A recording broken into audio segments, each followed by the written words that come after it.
Annika était connue de tous, et pas seulement pour sa beauté, qui semblait illuminer chaque pièce où elle entrait. C'était bien plus que cela. Elle avait ce quelque chose, cette lumière dans les yeux, ce sourire qui donnait l'impression qu'elle pouvait tout rendre meilleur. Annika était celle vers qui tout le monde se tournait, celle qui donnait sans compter. Elle aimait, peut-être trop. Mais derrière son sourire radieux, Annika portait un fardeau lourd, presque invisible aux yeux des autres. Ce n'était pas un secret d'État, mais c'était quelque chose qu'on ne discutait jamais ouvertement. Annika aimait à outrance, et c'est ce qui la rendait si vulnérable. Ce n'était pas une addiction à l'amour romantique, comme on pourrait le croire, mais une addiction bien plus subtile et insidieuse. Annika était accro à plaire. L'addiction à plaire. Cela avait commencé doucement, presque innocemment. Enfant, elle aimait rendre ses parents fiers. Chaque fois qu'on la félicitait pour sa gentillesse ou sa beauté, elle ressentait cette chaleur agréable, un réconfort qui venait combler un vide dont elle ignorait l'existence. À l'adolescence, elle s'était transformée en cette jeune femme attentive aux besoins des autres, toujours prête à donner, à faire plaisir, à sacrifier son temps, ses désirs et même parfois ses rêves. Au début, ça ne paraissait pas être un problème. Annika semblait si généreuse, si dévouée aux autres. Mais rapidement, cela prit une tournure plus sombre. Elle ne pouvait plus supporter l'idée de décevoir quelqu'un, de ne pas être parfaite aux yeux de ceux qui comptèrent pour elle. Elle cherchait sans cesse l'approbation, un mot gentil, un regard admiratif. Cela devint une quête désespérée, un besoin incontrôlable. Le début de la chute. Les premiers signes de son addiction se manifestèrent quand elle commença à dire oui à tout, même lorsque cela allait contre ses propres intérêts. Annika devenait de plus en plus fatiguée, plus fragile. Elle acceptait de travailler des heures supplémentaires pour aider un collègue. Elle s'engageait dans des relations toxiques simplement pour ne pas être seule ou pour se sentir valorisée. Sa vie devint une série de concessions et de sacrifices. Elle commença à éviter tout conflit, craignant que quelqu'un la rejette. Elle se pliait en quatre pour maintenir une image parfaite, mais à l'intérieur, elle était brisée. Chaque fois qu'elle tentait de dire « non », elle était assaillie par la culpabilité. Et la seule chose qui pouvait apaiser cette culpabilité était de plaire à nouveau. Elle était prisonnière de ce besoin constant de validation. L'épuisement émotionnel.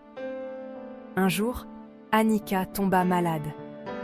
Ce n'était pas une maladie physique, mais un épuisement émotionnel. Elle se retrouvait incapable de sortir de chez elle, de répondre aux messages, de continuer à être cette femme parfaite que tout le monde connaissait. Elle se sentait vidée, comme une coquille vide. Ses amis ne comprenaient pas. « Mais tu es si forte, Annika », lui disait-il. « Toujours là pour les autres. Comment peux-tu être si mal ?» Mais ce que personne ne réalisait, c'est qu'Annika ne savait plus qui elle était. Elle avait passé tant de temps à se définir par le regard des autres qu'elle s'était perdue en chemin.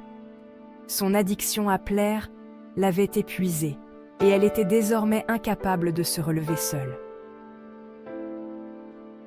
Le fond du gouffre.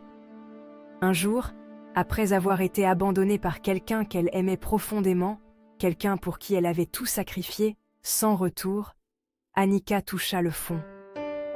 Cette rupture l'avait détruite parce que cette personne incarnait la validation ultime à ses yeux. Elle se rendit compte qu'elle avait bâti toute son existence sur cette idée que plaire aux autres était la seule manière d'exister. Et sans cela, elle n'était rien. Elle s'était laissée dévorer par cette addiction sans même s'en rendre compte. Annika n'avait plus d'énergie, plus de volonté. Pendant des semaines, elle resta cloîtrée chez elle, incapable de regarder son propre reflet, incapable de sortir de cet engrenage de pensées destructrices. Elle n'était plus que l'ombre d'elle-même. La rédemption. Mais c'est souvent au fond du gouffre que l'on trouve une lueur d'espoir.